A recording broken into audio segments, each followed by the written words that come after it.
Hi everyone, I'm Elizabeth DePompe with Disabled American Veterans, and I'm here in Cincinnati, Ohio for Power to Pursue. This is a wonderful community for women leaders and for others in the Cincinnati community. It's also spreading to other cities.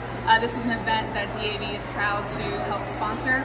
And I'm joined today by Dr. Arielle Jordan.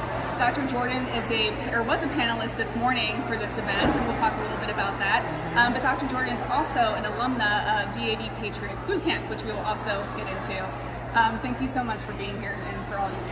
Yes, thank you for having me. I'm so happy to be able to offer value to any event that I show up to. Yeah. Yes. So tell us a little bit first about what you do.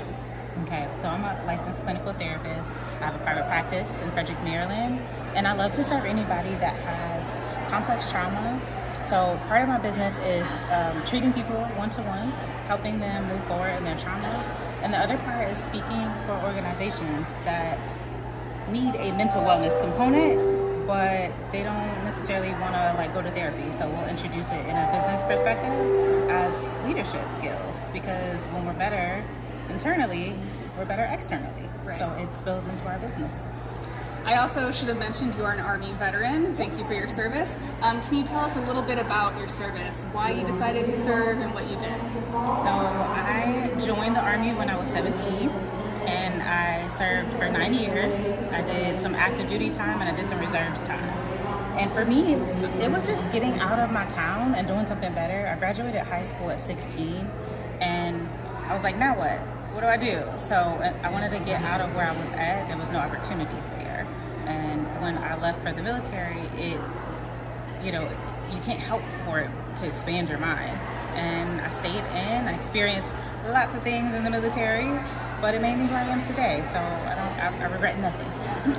So what's it like for you, this event, Power to Pursue, their spring summit? This is not an event for veterans necessarily, right, but here you are representing veterans and on stage, representing that. What's that like for you? It's really cool. I love sometimes bringing that aspect in, because people, sometimes I get like, oh, are you the spouse? And I'm like, no, I'm the veteran, and so it's really cool to be able to show up in that way. And not only that, but just be in this space of women who are trying to listen and learn. It's amazing. So we can create a good environment, wherever we go. Yeah. Mm-hmm. Can you talk a little bit about the panel this morning? It was about grief. What did you really want people to take away from that?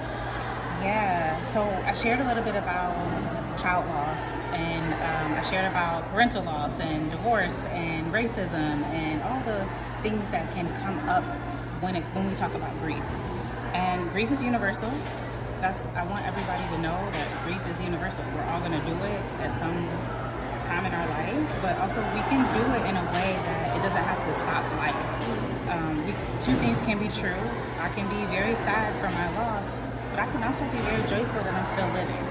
So those are the things that I want people to grasp onto. And then when it comes to child loss, it's a little bit deeper, but I want people to know that love is not gone, that it's transformed. Because that was a game changer for me, just thinking of it that way. Mm-hmm. You mentioned that you talked about racism that you've experienced during the panel, and I know it came up in your military service, and that being kind of a form of grief. I'm wondering if there were other things with your military service, maybe even separating and transitioning. Did you experience grief with that? Absolutely. So for me, racism was a big piece, because it overshadowed everything at one point. So I had to kind of fight to be seen and heard. But also, then I'm also going through a high-risk pregnancy. I'm not being supported. But at some point, I switched to go to a different place. And then I was like, this is the military I know, and I felt like family. And people tried to help me after my loss, even though that last place didn't. So it's important for people to know that just because something happens, it doesn't mean that everything is like that. We tend to generalize, but that'll keep us stuck too.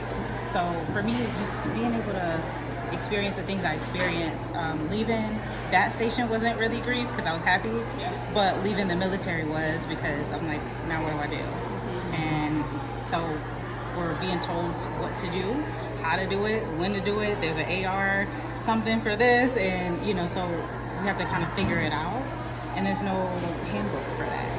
So it's like, okay, now what?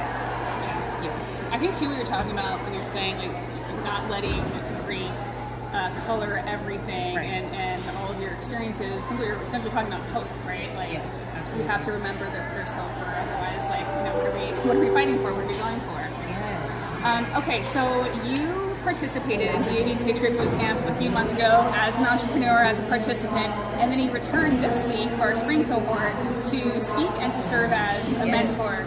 And you spoke about mental wellness. Talk about why it's important to talk about mental wellness specifically in the entrepreneur community. Man, because as entrepreneurs, we were just talking about before our camera about it being a vulnerable space, and it is. As entrepreneurs, our why and everything internally affects the things that we do externally. So if I'm going through it and I don't necessarily know how to get through it, that's a problem. Because it's going to come out in some way, shape, or form. That costs companies, their employees, they have high turnover rates, your health, relationships, even clarity and decision making. So everything goes back to having a good foundation of mental health. So I shared a little bit about like your why being your anchor, and how everything that we do has to come back to why we did it. If we didn't do it for the right reasons, it's going to be a little bit tough. So I try to make sure everybody knows why are we here? Why do we do this? Well, we're so happy to have you as part of the DAV Patriot Boot Camp family and community. Thank you for your service and for all you continue to do for not just the veteran community, but with so many others. To learn more about DAV Patriot Boot Camp, which, if you're not familiar, is a program for entrepreneurs in the military and veteran community, you can learn more at Patriot